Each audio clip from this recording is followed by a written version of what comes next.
오늘 우리에게 주시는 거룩하신 하나님의 말씀은 누가복음 24장 1절에서 12절의 본문의 말씀입니다. 신약성경 누가복음 24장 1절에서 12절의 본문의 말씀입니다. 거룩하신 하나님의 말씀 함께 일어서셔서 말씀을 봉독하도록 하겠습니다.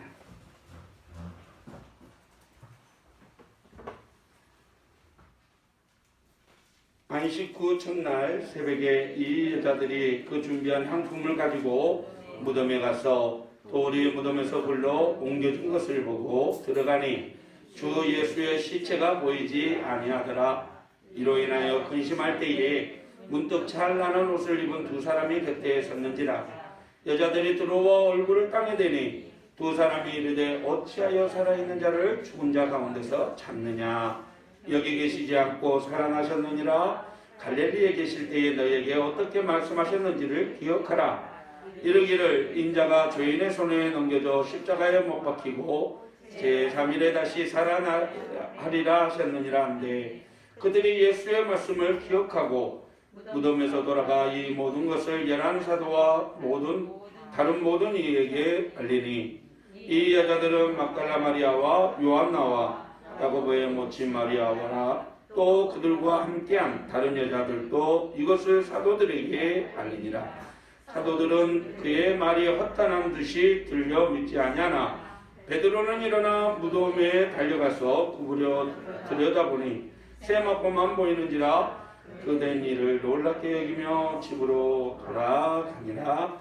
아멘. 말씀의 제목은 따라합시다. 근심을 내려놓고 할렐루야. 어디에서 많이 들어본 그런 분들은 물론 노래방에서 자주 찾던 애호가들이 아닌가 싶습니다. 근심을 내려놓고 다 함께 할렐루야. 오늘 본문이 우리에게 주는 교훈이기도 하죠. 어떤 할머니 한 분이 이 자녀들과 같이 돌아가신 할아버지 산소를 방문할 때마다 꼭 손에 들고 갈 만한 돌멩이 하나씩을 가지고 가더랍니다.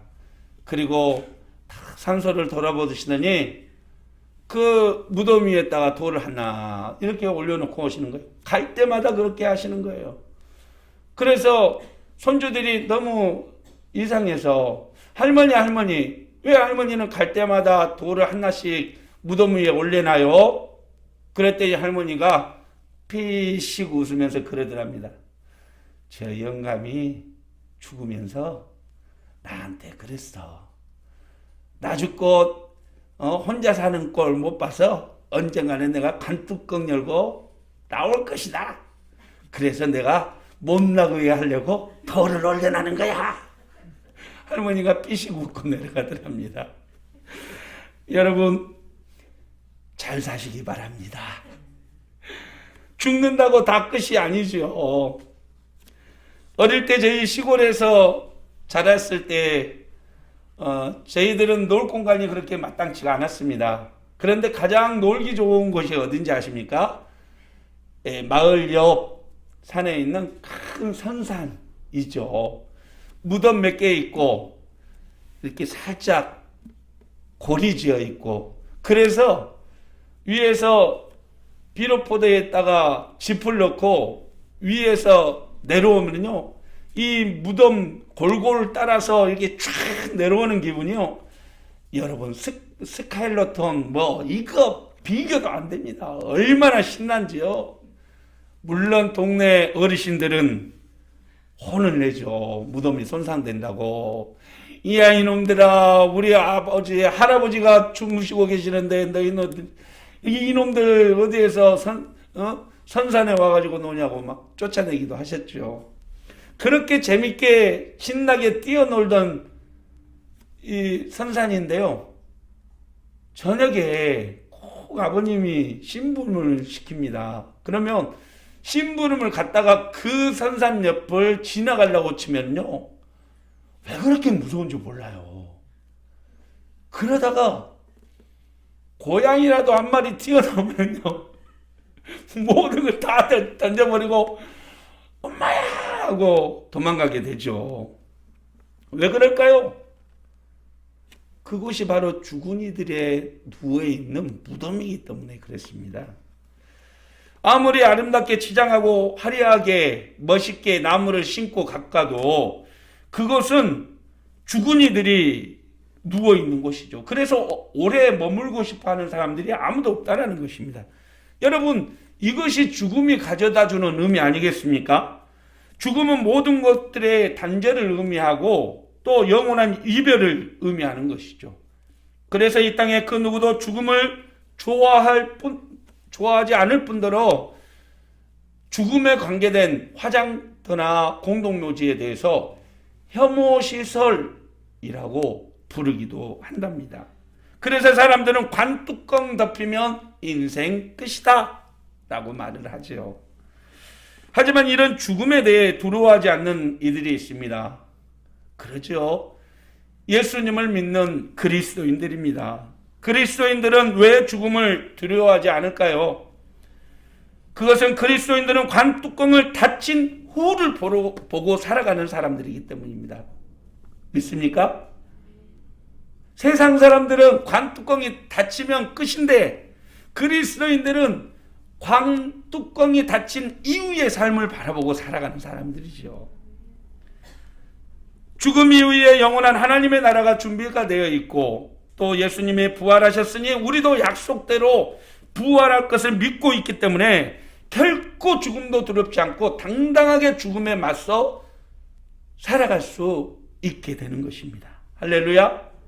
이것이 그리스도인의 가치관이죠.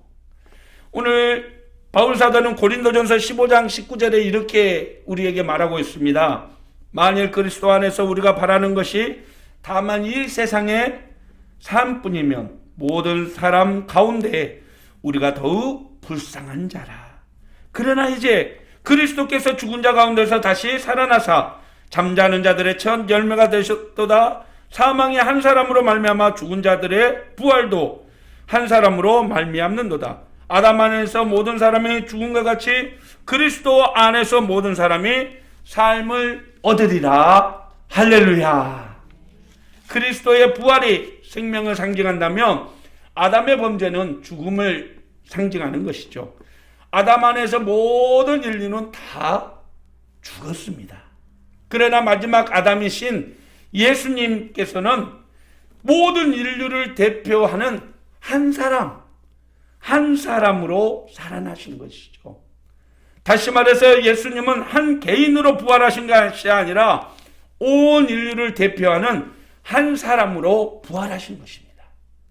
그렇기 때문에 아담 안에서 모든 사람이 죽은 것 같이 예수 그리스도 안에서 모든 사람이 영원한 생명을 누리게 되는 것이죠. 할렐루야.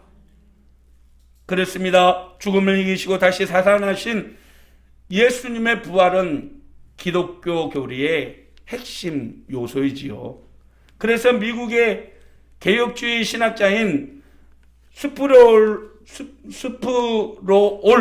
목사님 몇 해 전에 타계하셨는데 그분은 예수님의 부활은 기독교 신앙의 뿌리다라고 말씀하셨습니다.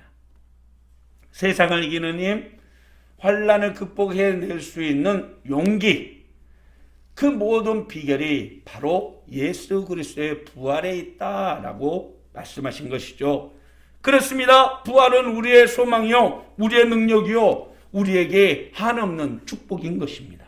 사랑하는 성도 여러분, 비록 3년째 코로나로 인해 어렵고 힘든 생활을 이어가고 있는 저와 여러분이지만 믿음의 핵심인 예수님의 부활신앙을 굳게 믿고 붙잡고 담대히 믿음으로 나아가는 우리가 되기를 소망합니다. 주님처럼 우리도 부활할 것을 믿고 언제나 기쁨의 삶의 자리에 나아가서 승리할 수 있기를 주님의 이름으로 축원합니다. 오늘 본문의 말씀은 갈릴리에서 이 예루살렘으로 온 일단의 여인들이 유대인들의 안식일이 끝난 후에 첫날 맞이하는 그 새벽, 일요일 새벽에 예수님이 묻히신 무덤으로 갔다고 기록하고 있습니다. 그 여인들은 10절에 보니까 막달라 마리아와 야고보의 모친 마리아와 또 다른 여자들이었다 라고 말합니다. 그들은 인간이 만든 가장 잔인한 죽음의 방법인 십자가 처형을 당하신 예수님의 시신에 향품과 향유를 바르시기 위해서 무덤을 찾아왔던 것이죠. 예수님은 채찍에 찢기시고 손발에 못이 박히고 옆구리에 창을 당한 채 처참한 몰골로 무덤에 묻히신 것입니다. 그래서 그 시신을 수습하기 위해서 당연히 무덤을 찾았던 것이죠. 그런데 그 무덤이 비어 있는 것입니다. 그래서 누군가가 예수님의 시신을 훔쳐갔다라고 생각을 하게 된 거죠. 어떻게 이런 일이 일어날 수 있습니까? 자, 1절 말씀 우리 다시 한번 볼까요? 안식 후 첫날 새벽에 이 여자들이 그 준비한 향품을 가지고 무덤에 가서 돌이 무덤에서 굴러 옮겨진 것을 보고 들어가니 주 예수의 시체가 보이지 아니하더라. 이로 인하여 근심할 때에 문득 찬란한 옷을 입은 두 사람의 곁에 서 있는지라. 근심합니다. 여자들이 근심합니다. 예수님의 시체가 사라져버렸거든요. 근데 여기에서의 근심하다라는 헬라어 단어가 길을 잃어버려 어쩔 줄 몰라 하다라는 의미를 가지고 있는 것이죠. 도저히 감당할 수 없는 상태를 말하는 것입니다. 왜 그들이 근심합니까? 예수님의 시신을 그 누군가가 누구겠습니까? 그 누군가가 가져가서 다시 예수님을 이용할 거라는 그러한 불안한 심리 때문이겠죠. 놀랍게도 예수님의 빈 무덤은 예수님이 약속하신 대로 다시 살아나신 증거이지만 부활을 믿지 못한 여인들에게는 근심거리로 작용했던 것입니다. 그렇습니다. 예수님의 약속의 말씀을 붙잡고 믿음으로 나아갔다면 그 비어있는 무덤은 예수님의 승리의 표식이지만 그러나 말씀을 붙들지 않고 나아가는 여인들에게 그 빈 무덤은 실패와 좌절의 자리였던 것이죠. 그렇습니다. 그 실패와 좌절의 자리가 놀랍게도 주님의 부활을 확신할 때 기쁨과 감사의 자리로 바뀐다라는 사실입니다. 오늘 그래서 말씀의 제목이 근심을 내려놓고 다 함께 할렐루야. 할렐루야. 사랑하는 성도 여러분, 근심과 염려를 기쁨과 감사로 바꾸는 것이 무엇입니까? 부활에 대한 믿음입니다. 예수님은 예루살렘으로 올라가실 때 제자들에게 자신이 죽고 3일 만에 다시 살아나실 것을 누누이 강조하셨습니다. 누가복음 18절 말씀 같이 한번 볼까요? 예수께서 12제자를 데리시고 이르시되 보라, 우리가 예루살렘으로 올라가노니 선지자들을 통하여 기록된 모든 것이 인자에게 응하리라. 인자가 이방인들에게 넘겨져 희롱을 당하고 능욕을 당하고 침뱉음을 당하겠으며 그들은 채찍질하고 그를 죽일 것이나 그는 3일 만에 살아나리라 하시되. 그런데 말입니다. 제자들은 이 말을 믿지 못했다는 것입니다. 예수님을 믿고 따르던 제자들이나 이 시대 속에서 예수님을 믿고 따르는 우리에게 부활의 신앙은 핵심인데 그 핵심이 빠져버린 겁니다. 그러니까 예수님의 시신이 안 보이니까 근심하고 걱정하게 된 것이죠. 예수님의 부활이라는 약속이 이루어졌다면 우리의 부활에 관한 약속도 이루어질 것이라고 우리는 확신해야 합니다. 사랑하는 성도 여러분, 예수님의 무덤을 찾은 여인들처럼 근심을 내려놓고 기쁨으로 복음을 전하며 예수님의 부활의 증인의 삶을 살아가기 위해서 우리가 가져야 될 가장 중요한 요소는 무엇일까요? 저와 여러분이 어떤 시련과 환난에서도 승리하고 그리스도인의 삶을 살기 위해서 가져야 될 가장 중요한 신앙의 자세는 무엇일까요? 오늘 본문을 통해서 우리는 그 교훈을 살펴보고자 하는 것입니다. 첫째, 어떤 상황에서도 부활의 믿음을 가지고 살아가야 한다라는 것입니다. 반드시 라는 말은 결코 변하지 않는 이라는 말입니다. 그 기준이 흩어지면 다음 것은 기대할 수 없다라는 말이죠. 오늘 본문에 보니까 여자들이 근심하고 있을 때 주의 사자가 나타나서 묻습니다. 5절 말씀 보시죠. 여자들이 두려워하여 얼굴을 땅에 대니 두 사람이 이르되 어찌하여 살아있는 자를 죽은 자 가운데서 찾느냐. 그리고 그들은 여인에게 말했습니다. 여기에 계시지 않고 살아나셨느니라. 갈릴리에 계실 때에 너희에게 어떻게 말씀하셨는지를 기억하라. 이르기를 인자가 죄인의 손에 넘겨져 십자가에 못 박히고 제3일에 다시 살아나야 하리라 하셨느니라 한데, 주의 사자는 여인들에게 예수님이 부활하신 것을 전하며 그의 말씀을 기억하라고 말합니다.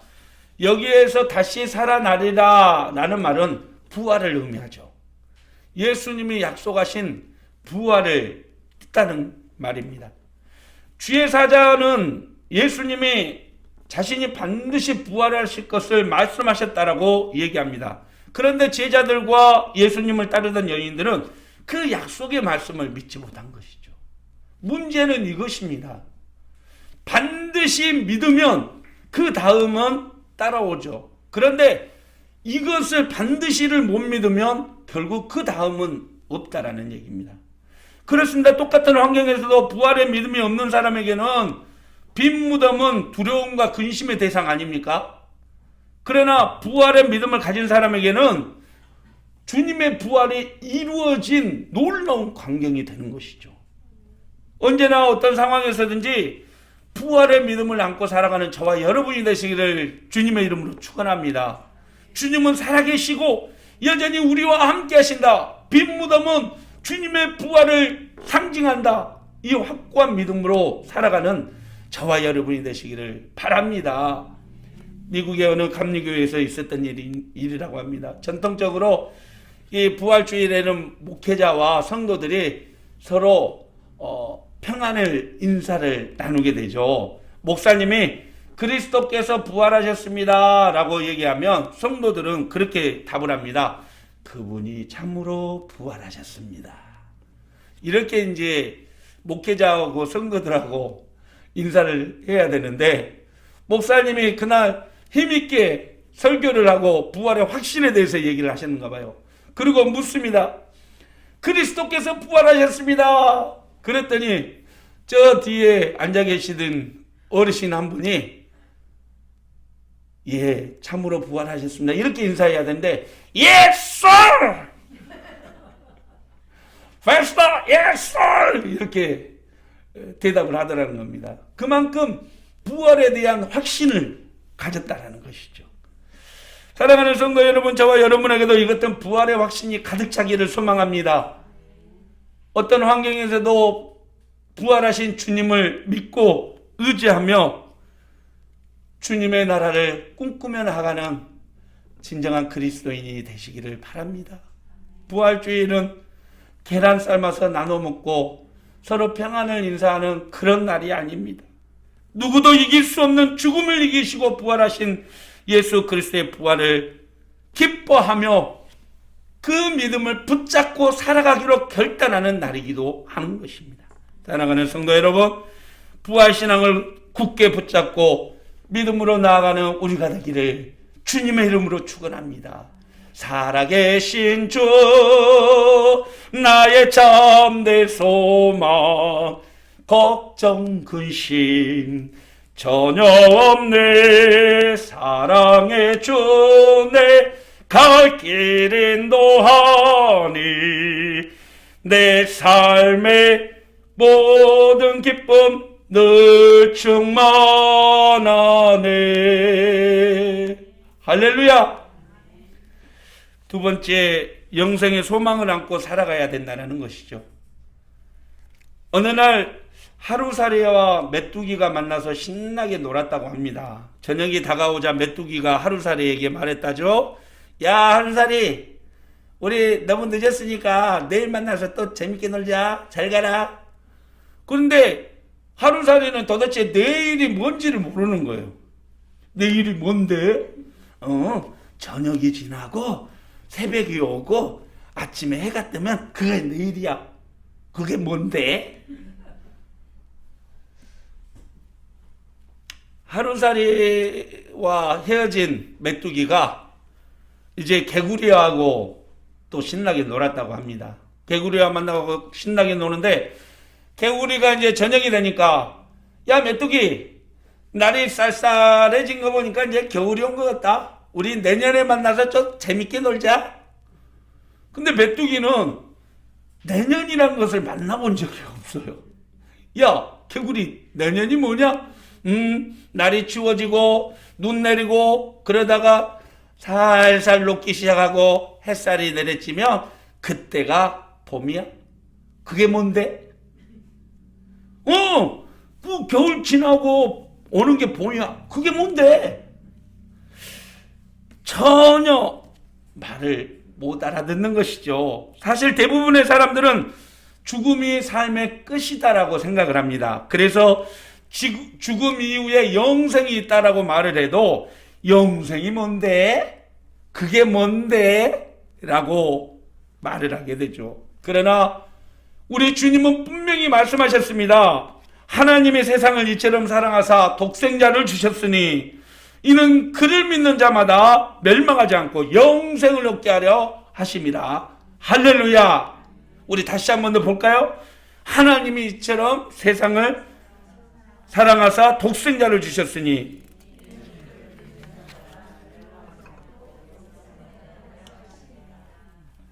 할렐루야. 영생을 얻는 길은 단 하나입니다. 독생자를 믿을 때. 예수님을 증거한 세례 요한이 뭐라고 예수님에 대해서 증거했냐면 우리 3장 36절 말씀 같이 한번 볼까요?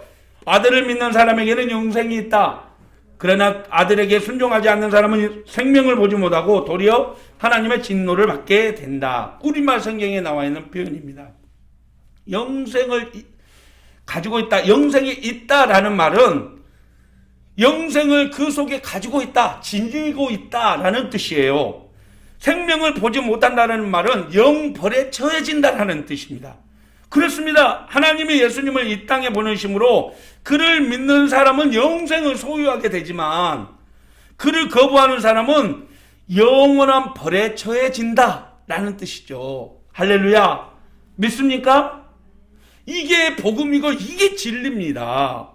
사랑하는 성도 여러분, 우리는 예수 그리스도를 믿고 영생을 소유한 사람이에요. 비록 눈에 보이지는 않지만 저와 여러분 안에는 영생을 소유한 소유주란 말입니다. 아직도 영생에 대한 소망을 믿지 못하시고 갖지 못하신 분이 계시다면 우리를 영생의 길로 인도하시는 예수 그리스도를 나의 주인으로 삼고 나의 삶의 주인으로 삼고 그분께 의지하는 삶을 살아갈 수 있기를 바랍니다. 그러면 그분은 은혜를 부어주셔서 구원의 은혜를 허락해 주실 것입니다. 근심과 염려가 가득한 이 세상, 우리가 온전히 하나님의 나라를 소망하고 승리할 수 있는 비결은 단 하나입니다. 영생에 대한 소망이죠. 째째하게 금 몇 부치, 또 돈 얼마, 땅 몇 평, 이거에 목숨 걸고 살아가면 이 땅의 삶으로 끝나게 되죠. 그러나 영생을 소망하고 살면 우리 안에는 평안과 기쁨과 영원한 하나님의 나라가 우리에게 임한다라는 사실입니다. 그렇습니다. 우리의 인생의 영원한 목마름을 채워주시는 예수 그리스도께 소망을 두고 살아가는 우리가 되기를 주님의 이름으로 축원합니다. 마지막 세 번째 교훈은 부활과 영생의 소망을 주시는 주님과 함께 동행해야 한다는 사실이죠. 오늘 본문에서 예수님을 찾은 여인들이 주의 사자가 그들에게 전해준 예수님의 부활에 대해서 다시 한 번 더 상기하면서 자신에게 전해주신 예수님의 예고를 기억해냈다라고 말을 합니다. 우리 8절 말씀 한번 다시 볼까요? 그들이 예수님의 말씀을 기억하고 무덤에서 들어가 그 모든 것을 11 사도와 모든 이들에게 알리니. 까맣게 잊고 있었던 예수님의 말씀이 기억나자 그들에게 이제 빈 무덤은 더 이상 근심거리가 아닌 거예요.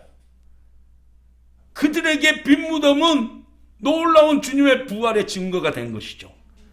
말씀을 기억함으로 부활의 확신을 가지게 된 것입니다. 믿습니까? 말씀을 생각해서 그 말씀을 의지하니까 주님 다시 사셨네. 그리고 바로 제자들에게 달려가는 것이죠. 주님 부활하셨습니다. 여러분, 이것이 영생을 우리에게 주시는 예수 그리스도가 동행하는 성도의 삶인 줄 믿으시길 바랍니다. 말씀과 동행하면 언젠가 그 말씀이 우리를 일깨워줍니다. 생각나게 합니다. 바른 길을 가게 하는 것이죠. 저희 어머님은 평생을 사시면서 저에게 가르쳐준 교훈이 뭐냐면, 어려운 사람들 그냥 흘려보내지 말고 도움 구하는 사람 빈손으로 돌려보내지 마라. 이런 교훈을 주셨습니다. 이 말씀이 생각날 때마다 어렵고 힘든 이들에게 내가 가지고 있는 것을 도와주고 싶어하는 소망이 생기는 것이죠. 주님 말씀하셨습니다. 내가 부활이요 생명이니 나로 말미암지 않고는 하나님께 올 자가 없느니라. 그 말씀을 늘 마음에 새기면서 기억하고 살아갈 때 우리는 힘들고 지칠 때마다 주님 주시는 용기와 능력으로 승리하게 될 줄 믿으시길 바랍니다. 중요한 것은 주님이 늘 우리와 함께하고 있다는 사실입니다. 기억하시길 바랍니다. 십자가를 지시기 전에 제자들에게 주셨던 주님의 말씀이 무엇인지 아십니까? 우리 요한복음 14장 18절 말씀 같이 한번 봅시다. 내가 너희를 고아와 같이 버려두지 아니하고 너희에게 오리라.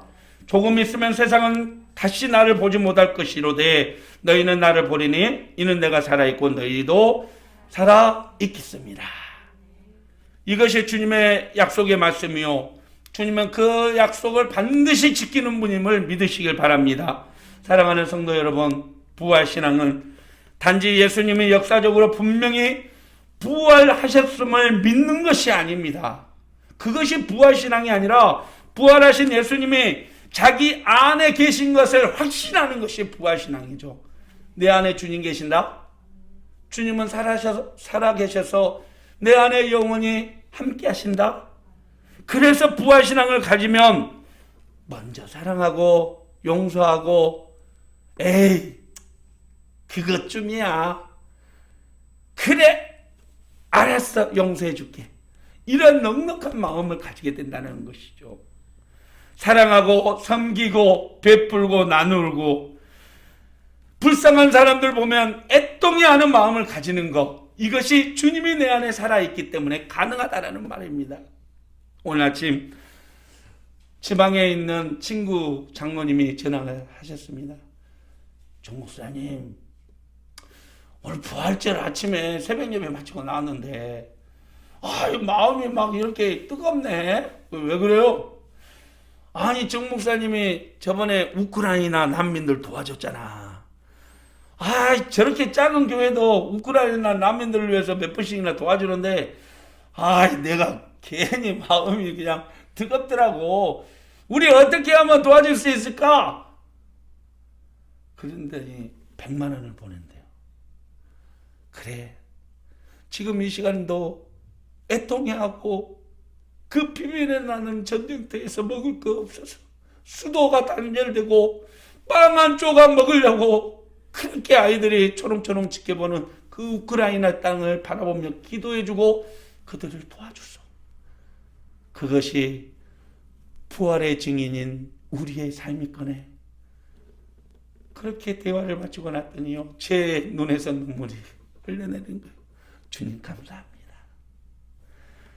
사랑하는 성도 여러분, 주님과 함께 주님의 은혜 안에서 주님의 말씀과 동행하며 오늘 하루도 근심을 내려놓고 다 함께 할렐루야를 외치며 살아가는 저와 여러분이 되시기를 주님의 이름으로 축원합니다. 말씀 마치죠. 피지섬에 사는 원주민들은요, 사람이 죽으면은 큰 나무나 절벽에 가가지고 3번을 이렇게 외친대요. 돌아오라! 죽은 사람이 어떻게 돌아옵니까? 돌아오라! 3번을 그렇게 외친다는 거예요. 이 원주민들은 죽은 사람을 영원히 볼 수 없다라는 생각에 오열하고 애통해하는 것이죠. 그렇습니다. 세상의 모든 사람들의 죽음은 슬픈 일이고 영원한 이별을 의미하죠. 그러나 그리스도인들에게 있어서의 죽음은 결코 두려워할 존재가 아니라는 사실입니다. 성경은 그리스도 안에 죽는 자들이 복되다라고 말하고 있기 때문이죠. 사랑하는 성도 여러분, 천국에 소망이 없는 죽음은 모두가 슬퍼하고 안타까워하는 죽음입니다. 그러나 부활의 소망을 안고 주님과 동행하며 주님의 말씀 안에 거할 때 근심과 염려가 사라집니다. 하나님의 나라를 경험하며 날마다 하나님의 은혜 가운데 감사하는 삶을 살게 되죠. 오늘도 부활의 믿음 가지고 살아가십시오. 오늘도 영생의 소망을 안고 살아가십시오. 주님과 동행하십시오. 반드시 주님은 여러분을 지켜주시고 평안과 기쁨의 길로 인도해 주실 것입니다. 기도하겠습니다. 사랑의 하나님 아버지, 오늘 또 천국에 소망이 없는 죽음은 헛된 죽음이라고 일깨워 주시며 언제나 부활의 소망을 안고 주님과 동행하며 말씀 안에 살아가라고 말씀해 주시니 감사합니다. 주님 말씀 붙들고 나아가겠습니다. 주님과 함께 주님의 은혜 안에서 근심 걱정 내려놓고 할렐루야를 외치며 살아가는 우리 모두가 되게 하여 주시옵소서. 예수님의 이름으로 기도드립니다. 아멘. 사랑하는 교회 여러분, 오늘의 삶이 어쩌면 우리에게 마지막일 수도 있습니다. 그러나 우리는 그것을 두려워하지 않는 이유가 주님이 우리와 함께 하시기에 우리에게는 영원한 하나님의 나라, 영생의 소망이 있기 때문이지요. 믿음으로 나가십시오. 주님과 함께 동행하십시오. 말씀 안에 살아가십시오. 반드시 하나님이 우리를 승리케 하실 것입니다. 기도하겠습니다. 이제는 우리를 영원한 생명의 주인공으로 세우기 위해서 자신의 모든 것을 희생하신 나의 구주 우리 주 예수 그리스도의 무한하신 은혜와 부활하신 예수님과 동행할 때 세상 모든 근심과 염려 사라지게 하시고 날마다 승리의 삶을 허락하여 주시는 하나님 아버지의 크고 놀라우신 사랑과 예수 그리스도를 믿는 자에게는 죽어도 살겠고 무릇 살아서 믿는 자에게는 영원히 죽지 않는다라는 진리를 우리에게 깨닫게 하여 주시는 성령님의 은혜의 역사심이 오늘 또 모든 근심과 염려를 내려놓고 주님과 동행하며 주님의 말씀 안에 살아가기로 다짐하는 모든 성도들의 머리 위에와 가정 위에 삶 위에 자녀 위에 하는 모든 일 가운데 이 교회 위에 나라 위에 민족 위에 세계 열방 위에 특별히 전쟁으로 고통받고 아파하는 우크라이나의 땅, 미얀마의 땅, 아프리카의 땅 위에 이제부터 성삼위의 하나님의 은혜가 늘 함께 하시기를 간절히 축원하옵나이다. 아멘.